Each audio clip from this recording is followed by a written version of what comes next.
Alors nous poursuivons cette matinée autour de l'éducation à l'image et plus largement ensuite nous parlerons de la formation des photographes dans les écoles. Dans cette transition, ça nous paraissait important de parler du programme Entre les images. On l'a évoqué tout à l'heure, porté par le réseau Diagonale. Il a été lancé en 2019, donc c'est aujourd'hui un dispositif qui me paraît bien fonctionner, qui peut sans doute aller bien plus loin, et Raphaël va nous en parler.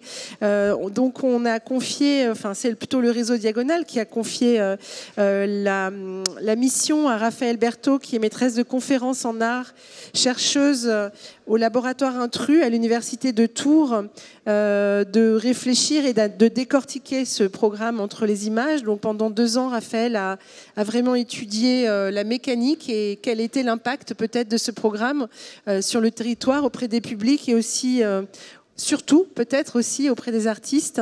On a souhaité, en dialogue avec Raphaël, inviter Alexandre Guirquinger, qui est photographe, qui a fait partie de ce dispositif et qui en a, voilà, qui s'en est servi, entre guillemets, en tout cas qui s'en est emparé pour aller plus loin dans sa démarche et qui a fait naître un véritable projet artistique dont vous allez nous parler. Voilà, donc je vous remercie tous les deux d'avoir accepté notre invitation. Et puis cette rencontre sera suivie donc par une petite table ronde sur les écoles de photographie et comment on forme aujourd'hui, justement, on en parlait tout à l'heure, les photographes de demain à devenir des professionnels de l'image, les photographes ou d'autres typologies de métiers autour de l'image. Merci beaucoup à tous les deux. Merci beaucoup. Est-ce qu'on nous entend? C'est bon? Oui. Bonjour, alors voilà, on s'installe, on va essayer de recapter votre attention après cette première partie de journée qui a donné lieu à beaucoup de discussions. Et alors on va essayer de ne pas être dans la redite, d'aller un peu plus loin. Je te présenterai ton travail juste après, mais pour revenir, parce que ça a déjà été dit, sur ce programme Entre les images, qui est un programme développé par le réseau Diagonale et ses membres, avec le soutien financier du ministère de la Culture et en partenariat avec l'ADAGP. Oui, je lis exactement ce qui est marqué pour ne pas dire de bêtises, puisqu'en fait, ce programme-là, moi, je ne le porte pas. Il est porté par ce réseau, coordonné notamment par Jennifer Laborde, avec qui j'ai beaucoup travaillé, et la directrice du réseau, Erika Negrel. Ce qui s'est passé, et on en avait parlé déjà il y a quelques temps avec Jennifer, justement en binôme, c'était que je suis un peu perturbée parce qu'en fait le passage sur vos écrans a défait la légère mise en page que j'avais tentée, donc ça va être un peu catastrophique, je m'en excuse.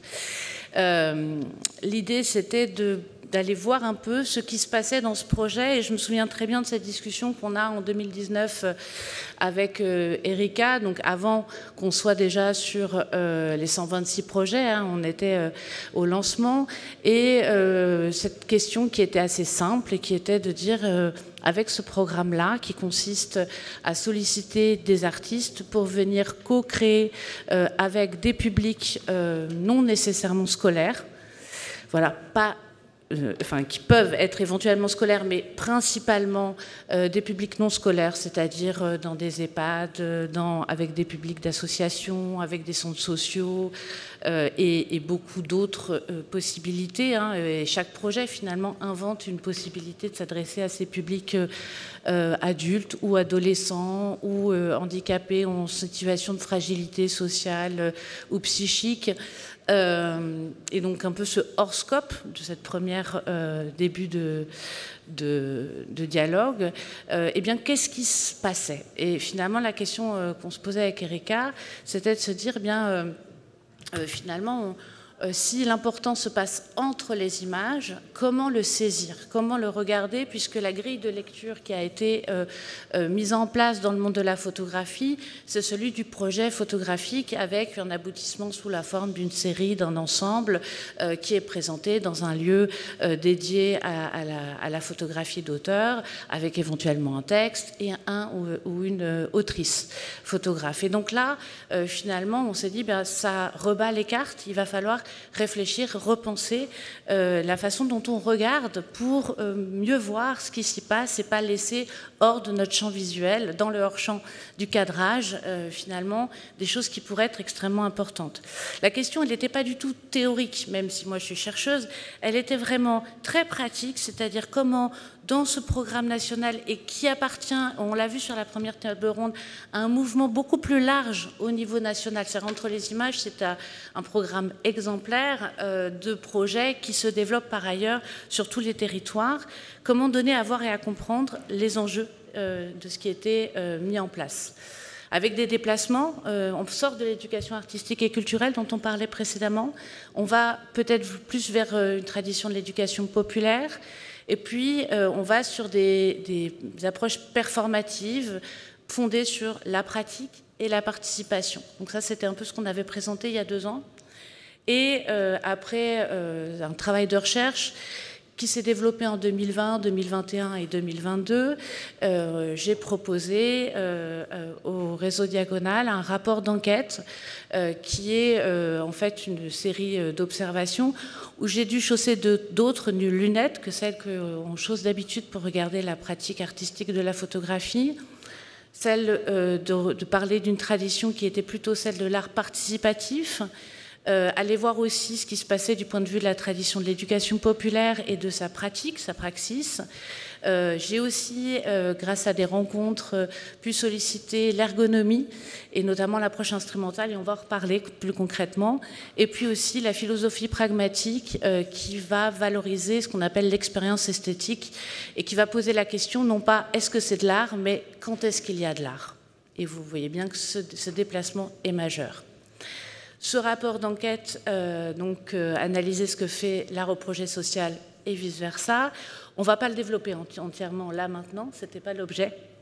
Simplement de revenir concrètement à travers l'expérience d'Alexandre sur la manière dont ça avait pu déplacer, bouger tes façons de faire et un peu se mettre dans un projet, aller le voir à la loupe pour aller penser un peu la place de l'acte de photographier. Non pas simplement de la photographie en tant que support ou aboutissement ou image, mais parce que la photographie, c'est bien plus qu'une image, c'est un acte, c'est une participation, c'est une position, c'est un rapport au monde. La place et le rôle de l'artiste. Est-ce que ça fait bouger des choses pour toi? Et finalement, où on va? À quoi ça sert? Pour être un peu dans une question assez crue. Alors, j'essaye d'user, voilà. Donc là, je vais te laisser présenter ton travail. Oui. Alexandre, celui que tu as développé effectivement dans le cadre des ateliers. Ah oui, il y a vraiment même des choses qui sont parties. C'est très, très perturbant. Bonjour. Donc Alexandre Guirquinger, je suis ravi d'être là. Le projet Migration, je vais vous le situer un petit peu à la fois dans le temps et dans l'espace. Il est né d'une invitation du Centre d'art du Point du Jour en 2019 pour intervenir auprès d'un public spécifique qui sont des demandeurs d'asile qui étaient aidés par une association qui s'appelle Itinérance. L'idée était de produire, enfin de réfléchir et de réfléchir à un atelier qui s'inscrirait dans le programme Entre les images. Au bénéfice de ces gens-là. Et moi, l'invitation de David Barrier faisait suite à deux travaux que j'étais en train de mener sur la question de la frontière et de la migration. Le deuxième, qui s'appelle L'attente, était vraiment un travail auprès de demandeurs d'asile qui étaient dans un moment d'attente de savoir s'ils allaient ou non avoir le statut de réfugié. Et pendant ce projet-là, j'avais de plus en plus la frustration d'être dans cette position de photographe observateur et l'invitation de David a résonné comme une possibilité de mettre en place pour la première fois un protocole de travail beaucoup plus participatif. Et donc de faire du sujet de mes documents qui sont donc des migrants, des demandeurs d'asile, les acteurs dans la production de ces documents. Et de manière assez simple, en fait, l'idée c'était ce que j'ai imaginé, c'était d'avoir un atelier qui permette à la fois à ma pratique d'aller plus loin et qui leur serve également à eux. Et ce que j'ai imaginé, en fait, c'est peut-être, on peut montrer les images, la slide suivante. L'idée était, ce que j'ai proposé en fait, c'était ça provenait d'une réflexion personnelle qui était dans ma pratique du paysage. Je me suis rendu compte que quand j'allais photographier un endroit et que j'y retournais, quand j'allais photographier un endroit et que je passais du temps à faire ce paysage et qu'après j'y retournais, j'avais un sentiment de chez soi qui se mettait en place. C'est-à-dire qu'en gros, je me suis dit que dans le paysage, il y avait peut-être une double dimension qui était à la fois une dimension de représentation, mais aussi une dimension d'appropriation. Et donc face à ce public-là, je me suis dit que ça pouvait être intéressant de les amener à considérer le territoire dans lequel ils venaient d'arriver, parce que souvent ils étaient là depuis un mois jusqu'à un an, d'appréhender ce territoire-là comme un territoire qui leur serait propre, à travers la pratique du paysage photographique. Et du coup, j'ai mis en place un protocole de travail qui s'est allé sur une dizaine de jours, qui allait en fait de l'identification d'une géographie intime, c'est-à-dire quels sont les lieux que vous fréquentez, enfin je leur posais cette question-là, quels sont les lieux que vous fréquentez, que vous aimez, que vous traversez, et qui finalement structurent votre territoire, ce territoire dans lequel vous êtes arrivé. Et suite à cette identification des lieux, je leur demandais d'aller faire un repérage.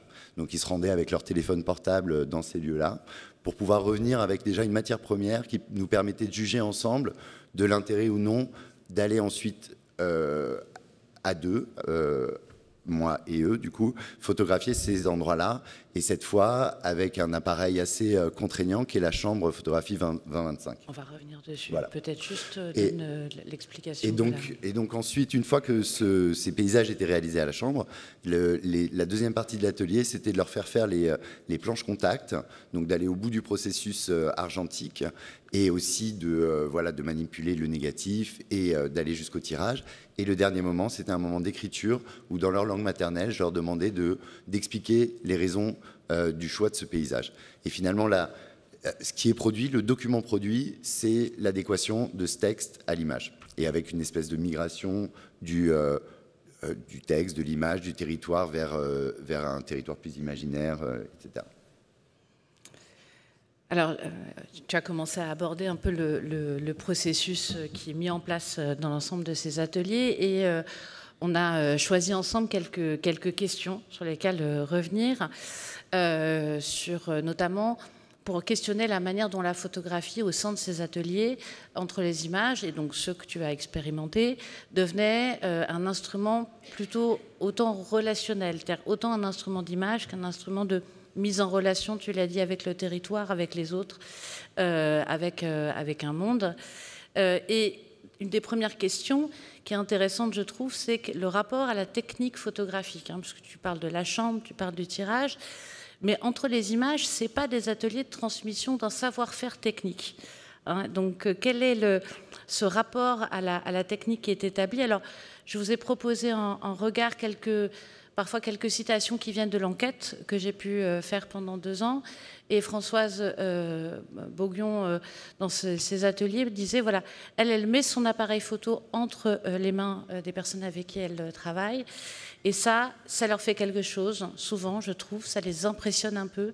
Et il y a cette confiance, il y a un respect direct. Comment toi, tu réagirais à cette citation de Françoise ? Je suis complètement d'accord. Quand je leur propose d'utiliser la chambre A25, moi, c'est l'appareil que j'ai le plus de plaisir aujourd'hui à utiliser. C'est un appareil qui est impressionnant, qui signifie quelque chose dans l'espace, parce que c'est un appareil massif.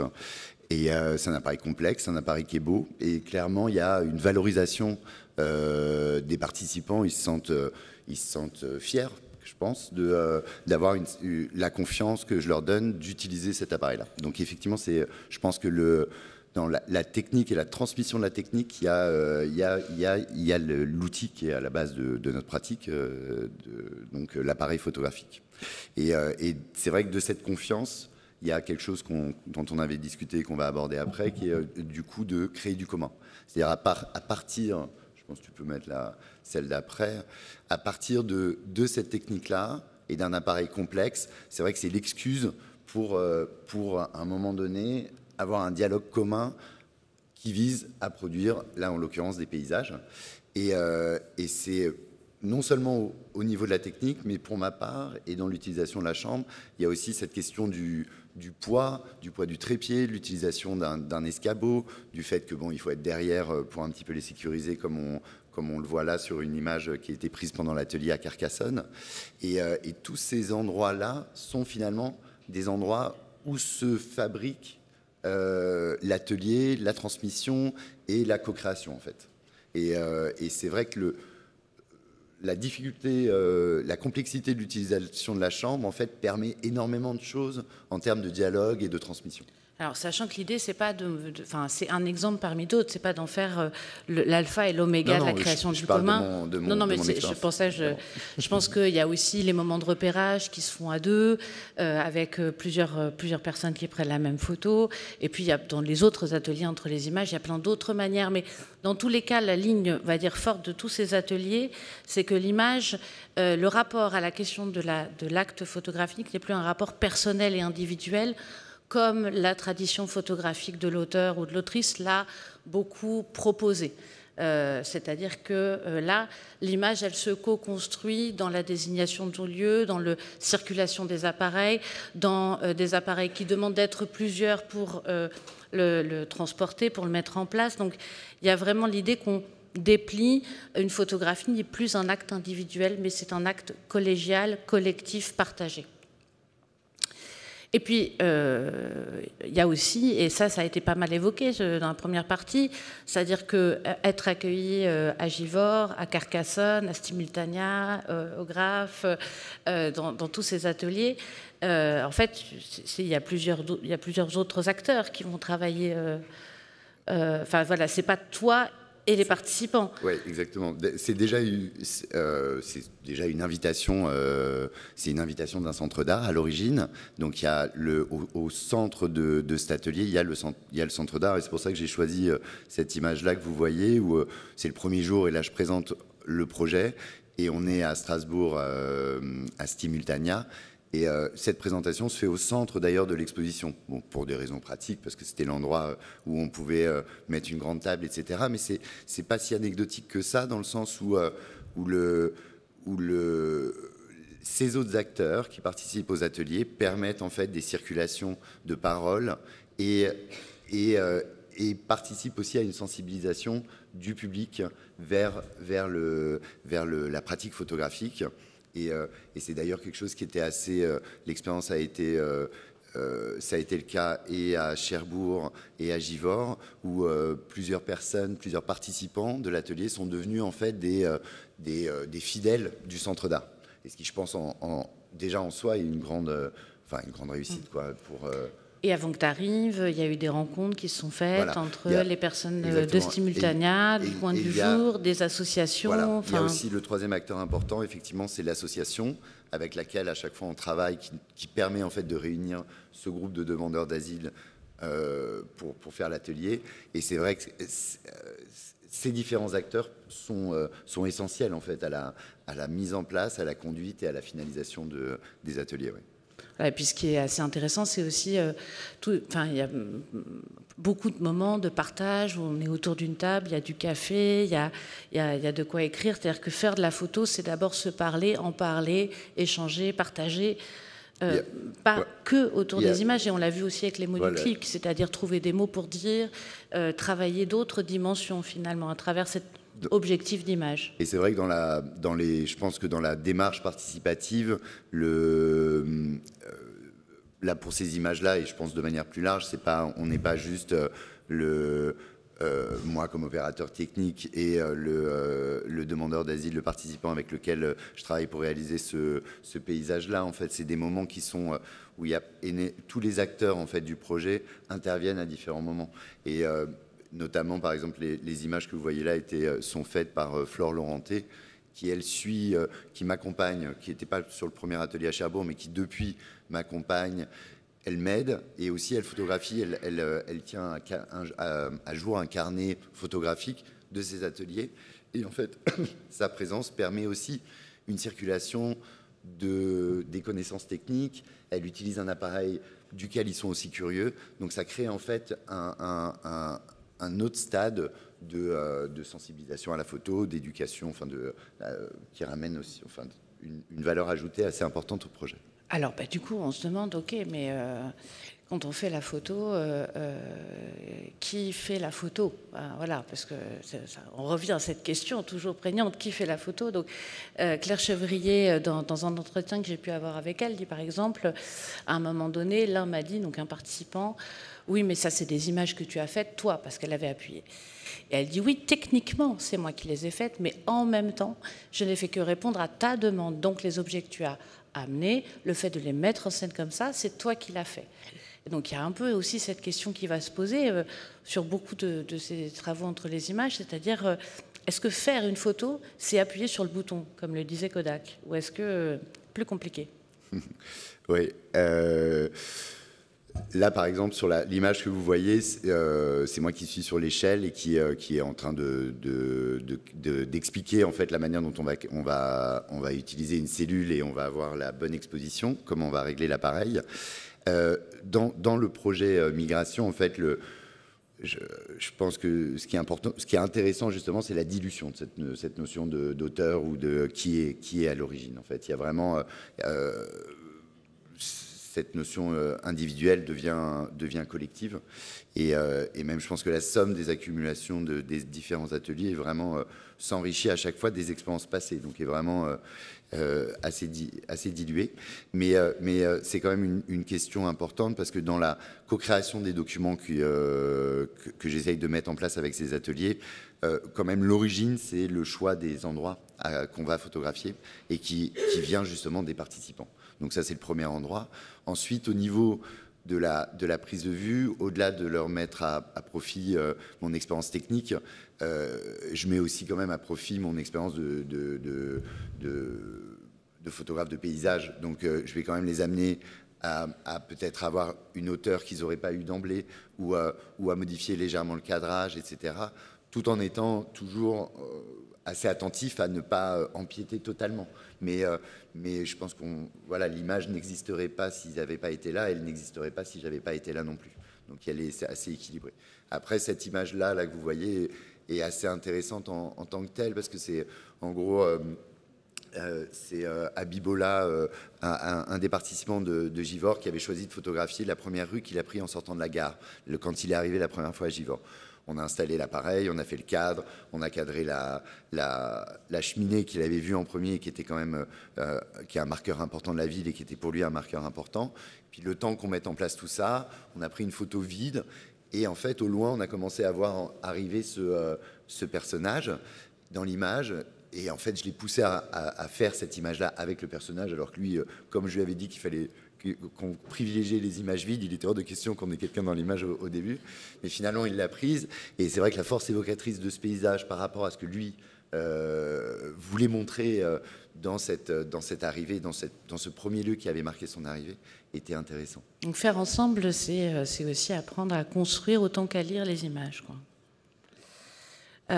Et puis alors, on a aussi parlé, on l'a évoqué, puis ça a été beaucoup évoqué aussi, c'est la place donnée à la parole. Finalement, c'est-à-dire que ces histoires d'images, c'est des histoires de dialogue, de parole. Et donc il y a tous les échanges dont on a parlé en amont, en aval, dans ces moments qu'on peut parler d'informel, des repas. Je sais que tu as été invité à des repas le soir à Givors avec certains participants pour partager plus longtemps. Et finalement, cette parole, il y a un rapport à la parole qui s'accompagne, qui accompagne l'image, pas juste en amont, mais qui va se déplier au fil du projet. Marion Dutoit, qui est artiste plasticienne, disait voilà, que pour elle, la photographie permettait de sortir de soi quelque chose qui est issu de soi, ce qui n'est pas très facile. Et toi, tu me disais que finalement, ces textes que tu sollicites à la fin du processus, c'est finalement la façon d'acter cette sortie de soi qui avait été amenée par tout le processus d'image. Oui, alors la parole est évidemment présente à toutes les étapes du projet, dès le début, parce que le simple fait de leur expliquer ce que j'attends d'eux dans l'identification un peu de ce que j'appelais la géographie intime, donc ces lieux qui vont structurer la manière dont ils approchent le territoire, c'est pas si évident au début. Donc de réussir à leur dire concrètement, pense à un endroit que tu traverses tous les jours, pense à un endroit qui a marqué ton arrivée, etc. Donc là, la parole est déjà extrêmement présente. Ensuite, pour spécifiquement l'atelier que je mène et avec la technique photographique que je mène, avant l'acte de photographier, comme l'appareil est très lourd, en fait, on va vraiment regarder les choses avant de les photographier. Donc, en fait, là, je vais faire ce petit geste qui est assez universel qui est le premier geste de cadrage, pour leur montrer, OK, où est-ce qu'on se met là, à quelle distance on va se mettre, etc. Et effectivement, après, avec l'écriture, il y a quelque chose qui était intéressant par rapport à ce qu'on disait juste avant sur cette idée de co-création. C'est que quand ils écrivent, donc ce que je leur demande de faire, c'est d'écrire, non pas de décrire l'image, mais d'écrire sur les raisons de leur choix. Et donc, d'ailleurs, c'est un moment qui est un peu compliqué parce qu'il faut souvent pousser, en fait, pour qu'ils comprennent que non, c'est pas juste de dire il y a un personnage dans ma photo qui avance dans une rue, c'est pourquoi on a choisi, en fait, pourquoi, qu'est-ce que ça évoque, qu'est-ce que ça ramène. Et là, il y a quelque chose qui est intéressant, que j'ai trouvé intéressant et que j'imaginais pas, c'est la manière dont le paysage était un appel au souvenir, en fait, quelque part. Que souvent, en fait, dans les lieux qu'on photographiait, il y avait à la fois le souvenir direct des derniers mois passés à fréquenter cet endroit, mais aussi que le paysage amenait comme un deuxième souvenir et un rapprochement de ces paysages-là à des paysages qui étaient là, dans leur cas, des paysages soit qu'ils avaient traversés ou alors qui étaient les paysages des lieux où ils venaient. Et c'est vrai que du coup, la parole était... l'image appelle la parole. Et pour finir, il y avait dans cette idée toujours de co-création, le fait de poser ces paroles sur ces images, il y a quand même une réappropriation de l'origine de l'image qui était la leur. Et je pense que c'est de cette manière-là, d'avoir leur écriture et les images côte à côte font que le document leur appartient pleinement. Alors, évidemment, on se dit, voilà, on est dans un projet social, on parle des gens, on a une ambition aussi d'émancipation, on est dans l'éducation populaire. Et alors, on va essayer d'aller rapidement sur les dernières questions parce que je pense qu'on va être serré par le temps. Mais voilà, comment, toi, tu gardes l'exigence artistique, c'est-à-dire, quand je disais qu'est-ce que le projet artistique fait au projet social et qu'est-ce que le projet social fait au projet artistique. Joseph Galix, par exemple, quand je l'interrogeais, il disait voilà, en fait, la proposition, c'est pas juste de leur faire quelque chose, c'est-à-dire ce qu'on va appeler de l'occupationnel, c'était de faire quelque chose qui tienne la route, qui soit chouette, où le résultat compte quand même, parce que des fois, ça arrive qu'on oublie le résultat et qu'on ne pense pas, et qu'on se pense qu'au faire ensemble. Donc ce que Joseph Galix disait, c'est qu'il y avait une importance des manières de faire et de ce processus, de cette expérience esthétique, comme le dirait Dewey, mais qu'il ne faut pas en oublier pour autant, et donc c'est toute l'espèce de fil de crête sur lequel il faut tenir, l'exigence d'un résultat artistique qui fait aussi partie de la valorisation et de la puissance du geste avec les participants et dans ce relationnel. Il y a, par rapport à cette exigence artistique, et là je reviens peut-être au moment d'invitation du point du jour, je me suis assez rapidement dit que ça m'intéressait de proposer un atelier de ce type-là, si finalement c'était, s'il était aussi important que ma pratique artistique, en fait, de le mettre vraiment au même niveau que les autres projets que j'avais pu avoir. Et donc d'emblée, je suis arrivé avec une ambition assez élevée et qui, je pense, naturellement s'est transmise aux participants. Et d'être dans un déploiement d'énergie assez entier, puis même total, autant que quand je faisais un projet dont j'étais le seul acteur, a fait que les participants se sont quand même mis dedans. Et après, il y a un deuxième temps sur cette exigence-là, c'est comme de l'expérience de Cherbourg, qui était pour moi très importante dans ma pratique, et où j'ai senti quand même que naissait la possibilité d'un projet qui dépasse le territoire de Cherbourg, mais qui pourrait s'exporter, du coup servir à d'autres gens, enfin à d'autres participants, et pour au final fabriquer un corpus assez important. C'est là que l'exigence s'est fait encore plus prégnante. Et quand j'ai eu la chance de d'être suivi dans ce projet-là par RVB Books, donc des éditeurs avec lesquels je travaillais déjà. Donc quand on sait qu'on va publier, éditer un ouvrage qui sera la restitution de cet atelier, évidemment que ça donne une importance au projet, et pour moi et pour les participants. Parce qu'aujourd'hui, je leur amène, quand je présente le projet, je leur amène la finalité, en fait, déjà. Donc, il y a une projection qui est assez facile. Et c'est vrai que ça permet une force d'entraînement assez importante, quoi. Alors, les participants, moi, j'ai eu la chance de suivre le projet quand tu l'as mené à Givors avec Simultania. Et donc, je les ai un peu interrogés à la fin de l'atelier. Et je vous donne quelques éléments que j'ai pu collecter, hein, mais certains me disent, bah voilà, avant je parlais pas, ou alors j'ai choisi des lieux où je vais pouvoir gérer mon stress, ma santé mentale, c'est donc quelque chose de particulier d'y aller pour les prendre en photo. J'adore partager mes sentiments, mes paroles avec les autres, et je me sens respectée. J'ai aimé le travail d'équipe, être traitée avec amour. Dans le projet, j'ai raconté des choses personnelles que je n'avais jamais dites. Donc c'est un plaisir de partager. Et donc c'est quelques brides, hein, évidemment, qui sont redondantes avec d'autres brides que j'ai pu collecter au fil de mon enquête. Et je trouve que ce qui est intéressant, c'est qu'on voit qu'on est là sur des enjeux, et on en parlait aussi tout à l'heure, des enjeux qui demandent du temps, qui demandent des gens, qui ne peuvent pas être travaillés en groupe de 40, ni même en groupe de 30, mais c'est que des petits groupes, c'est des enjeux micropolitiques.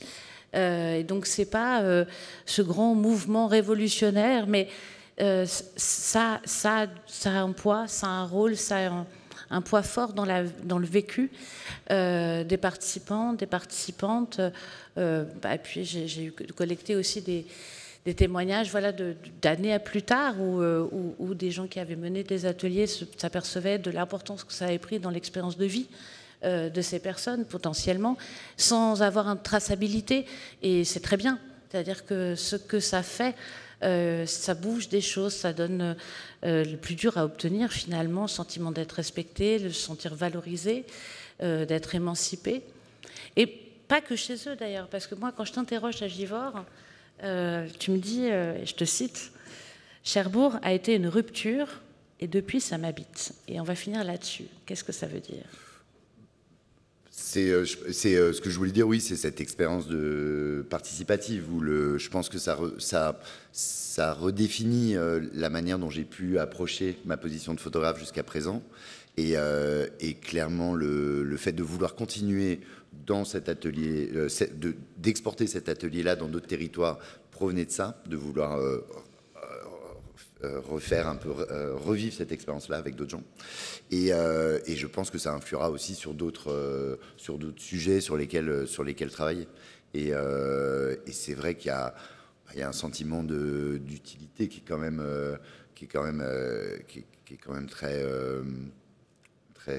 très bon, je pense, à ressentir, qui s'inscrit là-dedans. Et c'est vrai que, je tiens à remercier justement entre les images, quoi. Je pense que c'est un programme qui permet vraiment ce genre de choses, et avec un financement, dans un contexte qui est quand même très favorisé, quoi. Donc voilà. Merci. Ça sera le mot de la fin.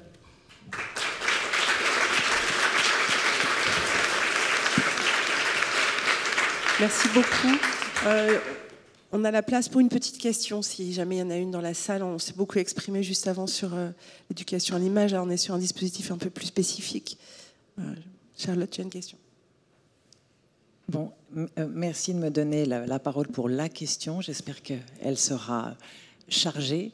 Alors moi, je suis Charlotte Flossot. Je représente la structure, l'association Photodoc, donc de photographie documentaire. Donc l'en commun de l'œuvre, la co-création, la photographie qui se fait avec et non pas sur, c'est des choses avec lesquelles on s'est mis en relation très très tôt dans cette démarche de comprendre ce qu'était qu'une photographie documentaire, l'altérité, etc. Donc l'en commun de l'œuvre, d'ailleurs, ça a été la thématique du salon qui vient d'avoir lieu, l'autoportrait vers un commun de l'œuvre. Donc ça, c'est vrai que c'est des choses qui nous touchent et qu'on essaie de travailler régulièrement. Et donc, se pose la question depuis un certain temps, à mon avis, que vous, Alexandre, vous avez dû rencontrer, cet en commun de l'œuvre, vous en avez parlé, ça veut dire une photographie qui se fait en commun. Donc, où sont les auteurs? Les auteurs deviennent de plus en plus nombreux. Il y a le photographe, il y a donc les sujets ou les gens photographiés. Et donc, parfois, les photographies, très souvent, dans ce cadre-là, elles se font avec. Et donc, se pose la question du droit d'auteur. Il y a un moment, on se pose cette question-là aussi. Je sais que les photographes se la posent. Certains photographes ont commencé à répondre. Sandra Mel, par exemple, qui parle du don contre don, ou Camille Lenain, qu'on a reçu au salon dans le cadre d'un travail qu'elle avait fait avec les boutographies. Camille Lenain, elle va un peu loin, mais je pense qu'elle n'est pas la seule à le faire, mais fait partie un peu des précurseurs. Elle transmet, elle garde une partie de ce qu'elle toucherait financièrement lorsque les photos se vendent. C'est un accord avec les gens qu'elle photographie. Elle restitue un tiers de ce qu'elle touche. Voilà, donc je posais la question que vous avez... vous m'encouragez à le faire, Raphaël, parce que vous avez abordé cette question d'une photo qui ne se fait maintenant plus du point de vue du photographe uniquement. Voilà, donc la question de... Je ne sais pas si on peut répondre aujourd'hui, mais du droit d'auteur qui change un petit peu. Ouais, oui, tu veux que je te propose... C'est une question effectivement extrêmement prégnante, pertinente et importante, parce qu'il y a aussi la question de vivre de l'ensemble de ces démarches, de ces travaux. Avant de te laisser la parole, dans ma circulation entre les structures du réseau et entre les images, pour l'instant, j'ai pu observer que les positions n'étaient pas uniformes, et je pense que c'est une discussion, une réflexion qui a lieu au sein du réseau, et vous avez derrière vous le président, la directrice, et juste là-bas Jennifer, donc je vais les laisser parce que... Mais en tout cas, ce que je sais, c'est que le débat est en cours au sein du réseau, la réflexion est en cours, mais je pense que c'est pas qu'au sein du réseau, vous le dites bien, c'est au sein de Photodoc, c'est-à-dire que c'est à mon avis une réflexion profonde du milieu de la photographie sur un positionnement qui a été construit sur le modèle du marché de l'art, sur le modèle de l'histoire de l'art, et qui aujourd'hui veut prendre une place d'engagement et une place citoyenne, de diffusion et de co-création avec la société, qui demande de repenser ces modèles, et ça faisait partie un petit peu aussi du rapport. Donc c'est pas la zone qu'on avait choisi de présenter, mais c'est un peu les suites de ces constats, c'est-à-dire l'acte photographique, c'est plus seulement celui qui appuie sur le bouton, etc. Donc, une fois qu'on déplace tout ça, il faut arriver à la dernière question, celle de la rémunération. Je suis d'accord avec vous, il me semble que c'est une réflexion en cours et c'est passionnant. Et maintenant, je te laisse dire exactement comment toi, tu as choisi de faire. Ouais, c'est évidemment une question qu'on se pose. Bon, c'est une question mercantile, hein. De toute façon, la question du droit à l'image, c'est s'il y a une vente. Donc moi, j'en suis pas encore là pour l'instant, mais les ateliers sont financés par un programme du coup public, et ça a son intérêt. Ça permet d'être dégagé d'une rentabilité qui devrait être cherchée après avoir produit ces pièces-là. Le livre qu'on produit, si on arrivait à faire en sorte qu'il soit rentable, ce serait une super nouvelle. Mais à terme, moi, j'imagine quand même que ce projet pourra avoir une existence dans un cadre d'exposition, donc avec des choses qui pourraient être acquises par une institution, etc. Et donc, je me suis posé la question. Et c'est difficile parce que les meilleures images... certaines images sont meilleures que d'autres dans ce projet-là. Certains textes sont meilleurs que d'autres. Donc, est-ce qu'on va privilégier, si jamais il y a une vente de tirage, un des participants à défaut des autres, par exemple? Et donc, moi, la solution un petit peu que je me suis dit que je trouverais dans le cadre d'une acquisition future, ce serait plutôt de reverser cet argent-là aux associations qui ont travaillé avec nous dans les différents territoires sur ces projets-là. Et donc, finalement, que la vente de cette œuvre serve plutôt à ces associations qui étaient partenaires du projet plutôt qu'à une personne, qu'à un des participants. On voit la question est complexe et ne demande sans doute pas une réponse uniforme. Merci beaucoup à tous les deux.